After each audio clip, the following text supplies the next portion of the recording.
कितने प्रोडक्ट हैं जो गोबर के अराउंड है हमारे? 20 से अबव। कोई भी किसान आपसे जानना चाहेगा कि भाई साहब कैसे 1.25 करोड़? जैसे स्मशान भूमि में हम लोग जो लकड़ियाँ यूज करते हैं, तो ये लकड़ियों के अलावा हम लोग ये गोबर की लकड़ी बनाते हैं। कितने फार्मर्स जुड़े हैं आपके FPO में? 1000 फार्मर्स जुड़े हैं हमारे। बनाना फाइबर से उसका फाइबर निकाला जाता है, जो वेस्टेज है, तो वेस्टेज से ये सैनिटरी पैड से।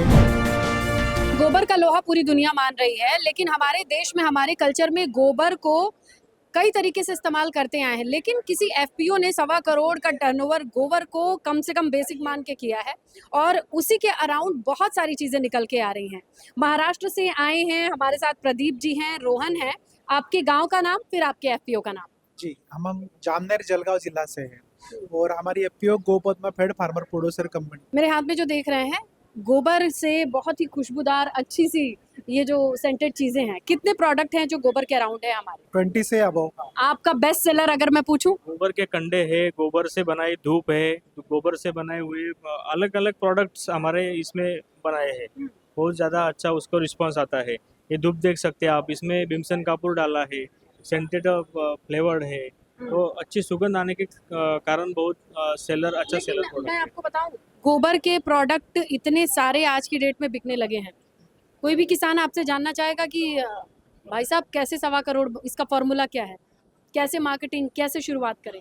देखिए, अभी क्या है कि हम लोग का जो इतना जो टर्नओवर है, उसमें जो मेन जो रोल है, तो गोकास्ट करके हमारा ये होता है।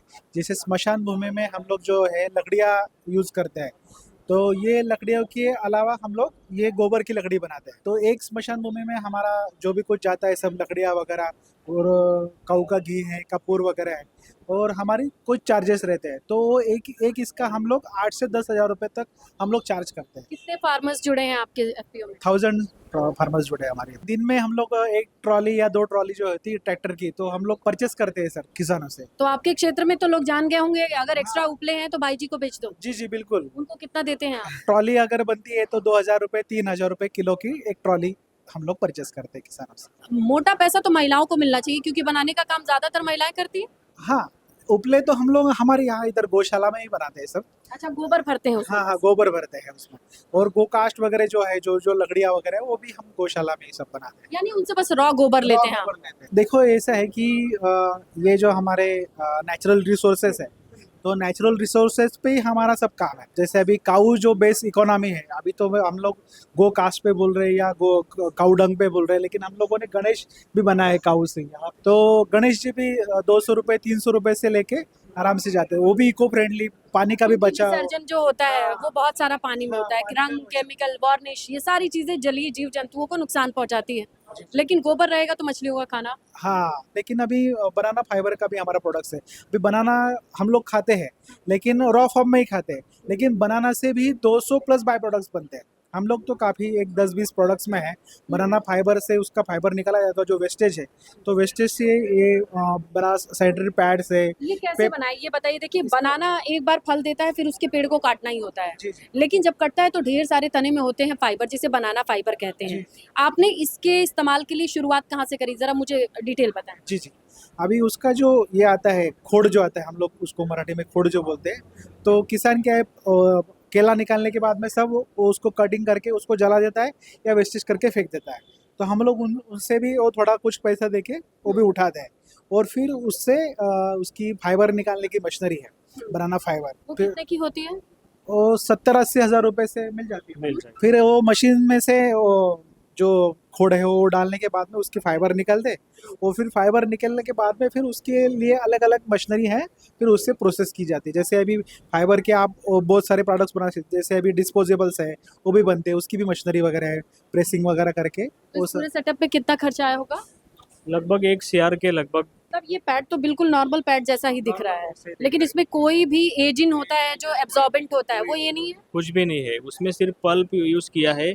ये पल्प के मदद से ये पूरा सैनिटरी नैपकिन से ये पूरा इन्वायरमेंट फ्रेंडली है, इजीली बायोडिग्रेडेबल है। अगर जो रेगुलर पैड्स होते हैं हम ज़मीन पे फेंक देते हैं तो ये कचरा जैसा ये होता है, लेकिन इसको ज़मीन पे फेंकने के बाद भी ये इजीली डिग्रेडेबल डिकम्पोज हो जाता है। आपको पैसे कैसे मिलेंगे, ये कैसे चल रहा है? प्राइमरी स्कूल से विलेजेस में, तो उनको अप्रोच किया। आंगनवाड़ी या जो बोलते हैं हम हमारे इसमें, तो उनको उन महिलाओं को गांव-गांव में जाकर उनको एक्सटेंशन करने का काम उनको दिया हमने। तो उसके मदद से क्या हुआ कि गवर्नमेंट के सपोर्ट से ये प्रोडक्ट जो है हर स्कूल में लड़कियों को बांटा गया। उससे क्या हुआ कि जो हमारा एरिया है उसमें सब लोगों को, लेडीज़ को पता चला, फिर उससे हमारा वहाँ पे रेवेन्यू अच्छे से जनरेट हुआ। कितना प्राइस है मार्केट में पैड वाले से, कितना महंगा सस्ता क्या है ये अभी मार्केट में रेगुलर 10-12 रुपए में मिल जाता है, लेकिन हमारा एक पीस का प्राइस हमने लगभग 20 रुपीज़ रखा है। प्रोडक्ट जो है ये यूनिक प्रोडक्ट है, इसका चीज, ये जो चीज़ है ये अलग है,